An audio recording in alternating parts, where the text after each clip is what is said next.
ছোট থেকেই প্রায় প্রতি বছরই বাবা মার সাথে আমি আর বোন যেতাম জয়নগরে বেশের মেলাতে। এবছর আমি এখানে রয়েছি, আর হিমাংশু এর আগে বেশের মেলা দেখেনি, সেই জন্যই আমরা সবাই মিলে এখন চলেছি বেশের মেলাতে যাব বলে। জয়নগর স্টেশনে নেমে দেখুন সব লোকই চলেছে বেশের মেলাতে যাবে বলে। দূরে যেখানে ওই অনেক আলোগুলো দেখা যাচ্ছে ওখানেই মেলাটা। এখানে আসতেই দেখুন কেমন সুন্দর হাতের করা মাটির কাজগুলো দেখা যাচ্ছে, কতটা সুন্দর লাগছে দেখুন এগুলো দেখতে। বেশ অনেক রকমের দোকান থাকে। আর এই যে দেখা যাচ্ছে ধন্বন্তরী মা কালীর মন্দিরটা প্রতি বছরই এইরকমভাবেই কিন্তু সাজানো থাকে। খুব বেশি আলাদাভাবে ডেকোরেশনটা এরা কোনোদিনই করে না। আমরা এখন মন্দিরের সামনে যাওয়ার জন্য লাইনে দাঁড়িয়েছি, কত ভিড় দেখুন। আর আজকের হচ্ছে মা অন্নপূর্ণার রূপটা।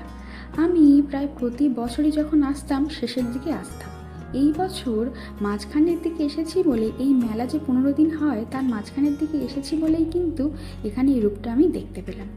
এদিকে পাশে এখানে রয়েছে একটা শিব মন্দির, আমরা এখানে এসেও মহাদেবের কাছে থেকে একটু আশীর্বাদ নিয়ে নিলাম।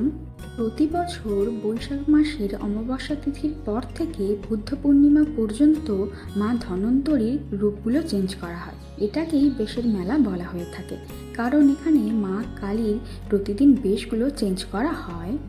এই মেলা উপলক্ষে এই মন্দির চত্বরের আশেপাশে প্রচুর দোকানপাট বসে, বিভিন্ন রকমের দোকানপাট বসে থাকে।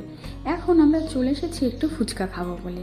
এখানে আমরা সবাই ফুচকা খেয়ে নিয়েছি, আর কিয়া দেখুন ও এখনও শুকনো ফুচকাগুলো খেয়ে চলেছে। বিভিন্ন রকমের বাচ্চাদের ও বড়দের রাইডগুলোও কিন্তু এখানে থাকে।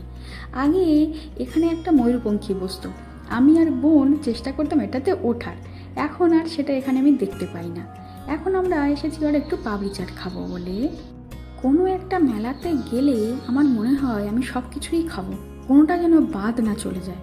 ওই জন্যে সব কিছু জিনিসই অল্প অল্প করে ট্রাই করি, বাট সব কিছু ট্রাই করার চেষ্টা করি।